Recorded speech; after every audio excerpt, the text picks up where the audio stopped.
இலங்கையை உலுக்கிய மற்றுமொரு கோர விபத்து. கடும் இரவில் மக்களின் துணிகரச் செயல். விபத்து தொடர்பில் வைத்தியர்கள் வெளியிட்ட அதிர்ச்சி தகவல். மேலும் பலர் ஆபத்தான நிலையில். ஊடகங்களில் பரவும் விபத்தின் முன் பயணிகள் இறுதியாக எடுத்த புகைப்படங்கள். பாதாள குழு தலைவர்களில் ஒருவரான பெக்கோ சமனின் மனைவியிடமிருந்து கைப்பற்றப்பட்டது தங்க நகைகள். 3 வயது குழந்தையின் பரிதாப நிலை. போலீஸ் வாகனத்தைப் போல் மாற்றியமைக்கப்பட்ட சொகுசு ஜீப் வண்டி. உயர் அதிகாரி ஒருவர் செல்வதாக கருதி சல்யூட் அடித்த போலீசார். பாதாள குழுவை பிடிப்பதில் நாமல் கவலைப்பட வேண்டியதில்லை, ஒதுங்கியிருந்தால் போதும். அனுர தரப்பு அமைச்சர் கூறியதென்ன? மன்னார் நறுவிலிக்குளம் பகுதியில் பல கோடி ரூபாய் பெறுமதியான 906 கிலோகிராம் கேரள கஞ்சா பொதிகள் மீட்பு. புலமை பரிசில் பரீட்சையில் சாதனை படைத்த பார்வை இழந்த தமிழ் மாணவி. குவியும் பாராட்டு மழை. மனித புதைகுழிகள் விசாரணை செய்வது மக்களுக்காகவே, வெளிநாட்டை மகிழ்விக்க அல்ல. நீதியமைச்சர் களவிஜயம். மஹிந்தவின் உத்தியோகபூர்வ இல்லத்தை சிஐடியினரிடம் ஒப்படைக்க நடவடிக்கை. இலங்கையில் போதைப்பொருள் தொழிற்சாலை நடத்திய கெகல் பத்ர பத்மேவுடன் பாகிஸ்தானியர்களுக்கு தொடர்பு. வெளியானது தகவல். இலங்கை தமிழர்களுக்கு இந்தியாவில் கிடைத்த அனுமதி.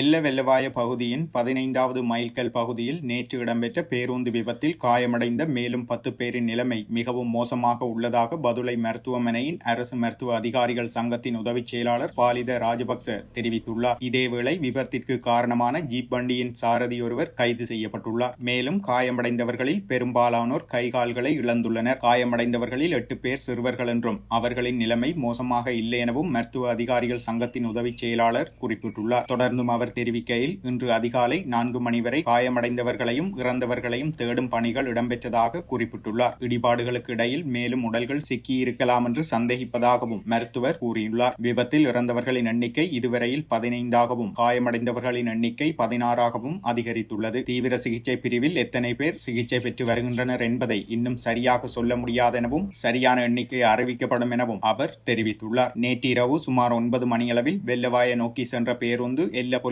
பிரிவில் 23 மற்றும் 24வது கிலோமீட்டர் தூண்களுக்கு இடையிலான வீதியில் எதிரே வந்த ஜீப் மற்றும் பாதுகாப்பு இரும்பு வேலியில் மோதி 1000 அடி பள்ளத்தில் வீழ்ந்தது. விபத்தில் சிக்கிய பேருந்தின் ஓட்டுநருடன் 30 பயணிகள் இருந்ததாக போலீசார் தெரிவிக்கின்றனர். அத்துடன் விபத்து நடந்த வேளை பேருந்து பயணிகளை மீட்க உதவிய 2 காயமடைந்து சிகிச்சைகளுக்காக பதுளை மருத்துவமனையில் அனுமதிக்கப்பட்டுள்ளனர். அதிக இருள் சூழ்ந்த பகுதியில் மீட்பு குழுவினர் இன்றி போராடிய சந்தர்ப்பத்தில் அந்த பகுதி மக்கள் காப்பாற்ற முன்வந்ததற்கு போலீசார் நன்றி தெரிவித்துள்ளனர். காயமடைந்தவர்கள் தங்காலை பகுதியில் சுற்றுலா சென்று திரும்பிக் கொண்டிருந்த போது இந்த விபத்து ஏற்பட்டதாக போலீசார் தெரிவிக்கின்றனர். சடலங்கள் தியத்தலாவை, பதுளை மற்றும் பண்டாரவளை மருத்துவமனைகளின் பிணவரைகளில் வைக்கப்பட்டுள்ளன. இதேவேளை நேற்றிரவு ஏற்பட்ட பேருந்து விபத்துக்கு உதவுவதற்காக தியத்தலாவ விமானப்படை MI-17 உலங்கு வானூர்தியும் வீரவில விமானப்படை முகாமில் பெல் 412 உலங்கு வானூர்தியும் தயார் நிலையில் வைக்கப்பட்டுள்ளன. நோயாளிகளை கொழும்புக்கு விமானம் மூலம் கொண்டு செல்ல அல்லது தேவையான மீட்பு நடவடிக்கைகளுக்கு உதவ இந்த விமானப்படை விமானங்கள் தயாராக உள்ளதாக இலங்கை விமானப்படை தெரிவித்துள்ளது. இதேவேளை பேருந்து பள்ளத்தில் வீழ்ந்ததில் விபத்து ஏற்பட்டுள்ள நிலையில் அவர்கள் இறுதியாக எடுத்துக்கொண்ட புகைப்படங்கள் சமூக வலைதளங்களில் பகிரப்பட்டுள்ளன. தங்காலை நகரசபை ஊழியர்களை சுற்றுலாவுக்கு அழைத்து சென்ற பேருந்தே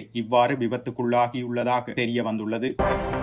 குற்றக்குழு உறுப்பினர் எனப்படும் பெக்கோ சமன் என்பவரின் மனைவி சாதிகா லஷானி என்பவரிடமிருந்து 40 பவுன் தங்க நகைகள் கைப்பற்றப்பட்டுள்ளன. அவற்றை மதிப்பீட்டிற்காகவும் அறிக்கையை பெறவும் தேசிய ரத்தினக்கல் மற்றும் ஆபரண அதிகார சபையிடம் சமர்ப்பிக்குமாறு கொழும்பு பிரதான நீதவான் அசங்க எஸ் போதரகம உத்தரவிட்டுள்ளார். பணச்செலவை குற்றச்சாட்டுகள் தொடர்பான விரிவான விசாரணை அறிக்கையை சமர்ப்பிக்குமாறும் நீதவான் உத்தரவிட்டுள்ளார். சந்தேக நபர் தற்போது தடுப்பு காவலில் உள்ள ஒரு ஒழுங்கமைக்கப்பட்ட குற்றக்குழு உறுப்பினரான பெக்கோ சமனின் மனைவி என அடையாளம் காணப்பட்டுள்ளதாக குற்றப்புலனாய்வு திணைக்கள அதிகாரிகள் நீதிமன்றத்தில் தெரிவித்திருந்தனர். வெளிநாட்டிலிருந்து இலங்கைக்கு வந்த அவர் தனது 3 வயது மகளுடன் விமான நிலையத்தில் சமீபத்தில் கைது செய்யப்பட்டிருந்தார். கைது செய்யப்பட்ட போது அவரிடம் 40 பவுன் மதிப்புள்ள தங்க நகைகள் கைப்பற்றப்பட்டுள்ளன. இதனிடையே அவரை நீதிமன்றத்தின் முன் முன்னிலைப்படுத்திய போது குழந்தையை தன்னுடன் காவலில் வைத்திருக்க விரும்புகிறீர்களா என்று நீதவான் கேட்டபோது சந்தேக நபர் தனது மகளை தனது தந்தையின் பராமரிப்பில் ஒப்படைக்க விரும்புவதாக நீதிமன்றில் தெரிவித்திருந்தார்.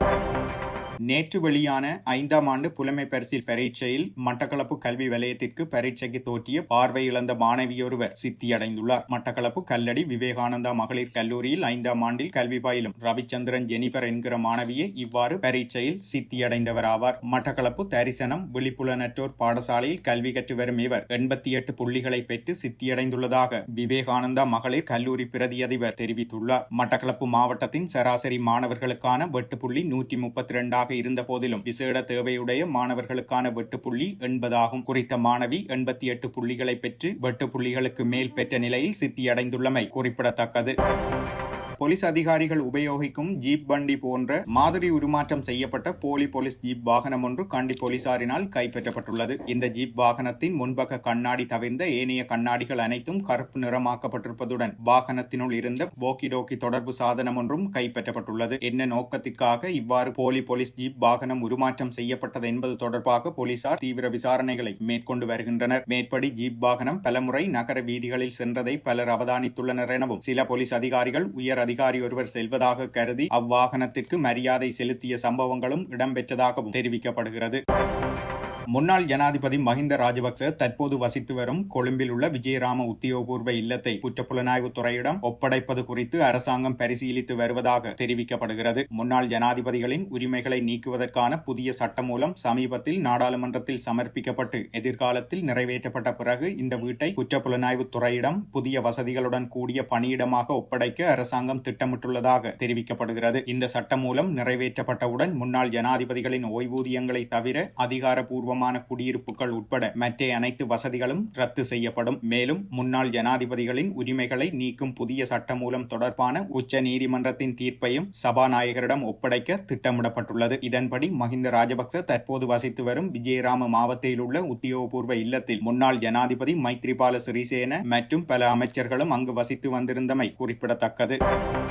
பாதாள உலக குழுவை சேர்ந்த முக்கிய சூத்திரதாரிகள் இந்தோனேசியாவில் கைது செய்யப்பட்டு இலங்கைக்கு அழைத்து வரப்பட்டுள்ள நிலையில் நாடாளுமன்ற உறுப்பினர் நாமல் ராஜபக்ச ஏன் கலக்கமடைகிறார் என்பது எமக்கு தெரியும் என அமைச்சரவை பேச்சாளர் அமைச்சர் நலிந்த ஜெயதிச தெரிவித்துள்ளார். கொழும்பில் உள்ள அரசு தகவல் திணைக்களத்தில் நேற்றைய தினம் இடம்பெற்ற அமைச்சரவை தீர்மானங்களை அறிவிக்கும் ஊடகவியலாளர் மாநாட்டில் இதனை தெரிவித்த அவர் மேலும் குறிப்பிடுகையில் எமது குற்றப்புலனாய்வு பிரிவினர், காவல்துறையினர், சர்வதேச காவல்துறை, இந்திய புலனாய்வு பிரிவினர் உள்ளிட்ட பல தரப்பினரின் அர்ப்பணிப்பான சேவைகளுக்கு அமையவே இவர்கள் கைது செய்யப்பட்டுள்ளனர். இந்த ஐவரையும் நாட்டிற்கு அழைத்து வருவதென்பது சாதாரண விடயமல்ல. இதனை விட பாரிய குற்றங்கள் தொடர்பில் அறிந்திருப்பதால் நாமல் ராஜபக்சவுக்கு இது சாதாரணமான விடயமாக இருக்கலாம். எனவே இது அவர்களுக்கு சிறிய விடயமாக இருந்தாலும் நாட்டிற்கு பெரிய விடயமாகும். அடுத்த கட்ட விசாரணைகளில் வெளியாகவிருக்கும் தகவல்களில் இதனுடன் தொடர்புடைய அரசியல்வாதிகள் உட்பட பலரது தகவல்களும் வெளியாகும். படிப்படியாக விசாரணைகள் முன்னெடுக்கப்பட்டு அதற்கமைய சட்டம் நடைமுறைப்படுத்தப்படும். விசாரணைகளுக்கு பாதிப்பு ஏற்படாத வகையில் குற்றப்புலனாய்வு திணைக்களமும் காவல்துறையினரும் மேலதிக தகவல்களை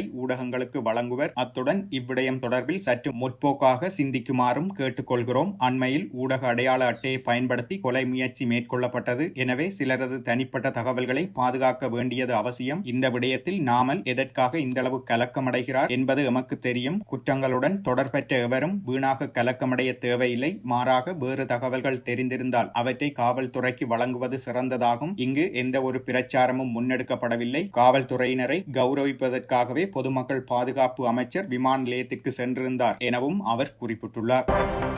மட்டக்களப்பு மாவட்டம் களுவாஞ்சிக்குடி குருக்கள் மடம் பகுதியில் மனித புதைகுழிகள் இருப்பதாக முன்வைக்கப்பட்ட முறைப்பாடுகள் மேற்கொள்ளப்பட்ட பகுதிகளை நேரடியாக ஆய்வு செய்த நீதி மற்றும் தேசிய ஒருமைப்பாட்டு அமைச்சர் ஹர்ஷ நாணயக்கார நேற்றைய தினம் குறித்த இடங்களை பார்வையிட்டிருந்தார். இது தொடர்பில் ஊடகங்களுக்கு கருத்து தெரிவித்த அவர் கடந்த காலங்களில் காணாமல் போனவர்களை பற்றிய முறைப்பாடுகளை விசாரிப்பதற்கான நடவடிக்கைகள் தற்போதைய அரசால் ஆரம்பிக்கப்பட்டுள்ளதாக குறிப்பிட்டுள்ளார். எமது அரசு விசாரணை செய்வது மக்களுக்காகவே, வெளிநாடுகளை மகிழ்விப்பதற்காக அல்ல எனவும் அவர் குறிப்பிட்டுள்ளார். யாரிடமும் தகவல்கள் இருந்தால் நேரடியாக வழங்குமாறும் கேட்டுக்கொண்ட அவர் தகவல் வழங்குவோரின் பாதுகாப்பு அரசாங்கத்தால் உறுதி செய்யப்படும் எனவும் குறிப்பிட்டுள்ளார். பல ஆண்டுகளாக காணாமல் போனவர்களின் குடும்பங்கள் துயரத்தில் வாடிக்கொண்டிருப்பதாக சுட்டிக்காட்டிய அவர் அவர்களுக்கு நீதியான தீர்வு மற்றும் உண்மையை வெளிக்கொணர்வது அரசின் கடமை எனவும் அவர் குறிப்பிட்டுள்ளார். மேலும் 2014 இந்த இடங்கள் தொடர்பில் முறைப்பாடு முன்வைக்கப்பட்டுள்ளன. 2019 காணாமல் ஆக்கப்பட்டோர் தொடர்பான அலுவலகத்தால் இதுகுறித்து விசாரணைகள் நடத்த நீதிமன்ற வைத்திய அதிகாரிகள் உள்ளிட்ட உரிய வசதிகளை வழங்குமாறு கோரப்பட்டுள்ளது. ஆயினும் கடந்த கோட்டபாய ராஜபக்ச ஜனாதிபதியின் காலத்தில் இதற்கு அவசியமான ஒத்துழைப்பு வழங்கப்படவில்லை. கடந்த காலம் தொடர்பில் பேச அவசியமில்லை. அது தொடர்பில் அக்காலத்தில் எவ்வித நடவடிக்கையும் எடுக்கப்படவில்லை என்பதையும் நாங்கள் சுட்டிக்காட்ட வேண்டும். குருக்கள் மடம் மனித புதைகுழி தொடர்பில் பல முறைப்பாடுகள் முன்வைக்கப்பட்டிருந்தாலும் அக்கால அரசுகள் போதிய நடவடிக்கை எடுக்கவில்லை. ஆனால் தற்போது அரசு ஆட்சிக்கு வந்தபின் புதிய முறைப்பாடுகளின் அடிப்படையில் காணாமல் போனோர்கள் தொடர்பான அலுவலகத்தின் கீழ் சட்டபூர்வ விசாரணைகள் மீண்டும் ஆரம்பிக்கப்பட்டுள்ளதாகவும் அவர் சுட்டிக்காட்டியுள்ளார். நுவரெலியா பகுதியில் ஒழுங்கமைக்கப்பட்ட குற்றக்குழு உறுப்பினர் கெகல்பத்ர பத்மே நிதியுதவி அளித்ததாக கூறப்படும் ஐஸ் போதைப் பொருள் உற்பத்தி நிலையத்தை நடத்துவதற்காக வெளிநாட்டினர் அழைத்து வரப்பட்டதாக விசாரணைகளில் தெரிய வந்துள்ளதென பொது பாதுகாப்பு அமைச்சர் ஆனந்த விஜயபால தெரிவித்துள்ளார். கருவாத்தோட்ட போலீஸ் நிலைய கட்டடத்தை திறந்து வைக்கும் நிகழ்வில் கலந்து கொண்டு உரையாற்றிய போதே அமைச்சர் இதனை குறிப்பிட்டுள்ளார். குற்றப்புலனாய்வு திணைக்களம் வெளிக்கொண்டு வந்த தகவலின்படி ஐஸ் போதைப் பொருள் உற்பத்தி நிலையத்தை இயக்குவதில் 2 பாகிஸ்தானியர்கள் சம்பந்தப்பட்டுள்ளனர் என்பது தெரிய வந்துள்ளதாக அவர் கூறினார். நுவரெலியாவில் உள்ள கிறிஸ்டல் மெதம்பெட்டாமைன் என அழைக்கப்படும் ஐஸ் தயாரிக்கும் தொழிற்சாலையில் கெகல்பத்ர பத்மே முதலீடு செய்துள்ளதாக கண்டுபிடித்ததை அடுத்து குற்றப்புலனாய்வு திணைக்களம் விசாரணையை தொடங்கியுள்ளது. விசாரணையின் போது சட்டவிரோத நடவடிக்கையில் ரூபாய் 4 மில்லியனுக்கும் அதிகமான முதலீடு செய்ததாக கெகல்பத்ர பத்மே ஒப்புக்கொண்டதாக கூறப்படுகிறது. போதைப் பொருள் உற்பத்தி நிலையத்தை நடத்துவதற்காக நுவரெலியாவில் உள்ள ஒரு வீடு வாடகைக்கு எடுக்கப்பட்டதாகவும் இதற்காக 2000 கிலோகிராம்களுக்கும் அதிகமான ரசாயனங்கள் நாட்டிற்கு இறக்குமதி செய்யப்பட்டதாகவும் பொதுமக்கள் பாதுகாப்பு அமைச்சர் ஆனந்த விஜயபால தெரிவித்துள்ளார். சமீபத்தில் ஒழுங்கமைக்கப்பட்ட குற்றக்குழு உறுப்பினர்கள் கைது செய்யப்பட்டதன் மூலம் அரசியல்வாதிகளுக்கும் குற்றவியல் வலையமைப்புகளுக்கும் இடையிலான நீண்டகால தொடர்புகள் பற்றிய தகவல்கள் வெளியாகியுள்ளன. இதற்கு குற்றப்புலனாய்வு திணைக்களத்தின் முழுமையான விசாரணை தேவைப்படும் என அமைச்சர் கூறியுள்ளார். 2015 ஜனவரி 9ஆம் திகதிக்கு முன்பு உரிய ஆவணங்கள் இன்றி இந்தியாவிற்குள் நுழைந்து அரசிடம் அகதிகளாக பதிவு செய்த இலங்கை தமிழர்கள் சட்டபூர்வமாக தங்குவதற்கு இந்திய மத்திய அரசு அனுமதி வழங்கியுள்ளது. போர் மற்றும் பொருளாதார நெருக்கடி காரணமாக இலங்கையை விட்டு வெளியேறிய இலங்கை தமிழர்கள் தமிழ்நாட்டில் பல்வேறு முகாம்களில் தங்கியுள்ளனர். இவர்கள் இந்தியாவில் தாங்கள் சுதந்திரமாக வாழ வேண்டும் என அரசுக்கு கோரிக்கை விடுத்து வந்திருந்தனர். இந்த நிலையில் 2015 ஜனவரி 9ஆம் திகதிக்கு முன்பு உரிய ஆவணங்கள் இன்றி இந்தியாவுக்குள் நுழைந்து அரசிடம் அகதிகளாக பதிவு செய்த இலங்கை தமிழர்கள் சட்டபூர்வமாக தங்குவதற்கு மத்திய அரசு அனுமதி வழங்கியுள்ளது. இலங்கை தமிழர்கள் இனி சட்டவிரோத குடியேறிகள் அல்ல. சமீபத்தில் நடைமுறைப்படுத்தப்பட்ட குடிவரவு மற்றும் வெளிநாட்டினர் சட்டத்தின் கீழ் உள்ள தண்டனை விதிகளில் இருந்தும் இலங்கை தமிழர்களுக்கு மத்திய அரசு விலக்களித்துள்ளது.